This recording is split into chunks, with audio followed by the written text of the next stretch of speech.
dati si Ate Lynn. Ha? Ikaw dati pala kitang tumatayo.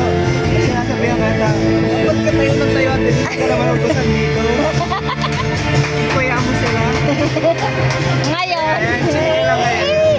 Chill lang ako muna. Chill muna. Pag lumaki na, tayo na ako ng tayo.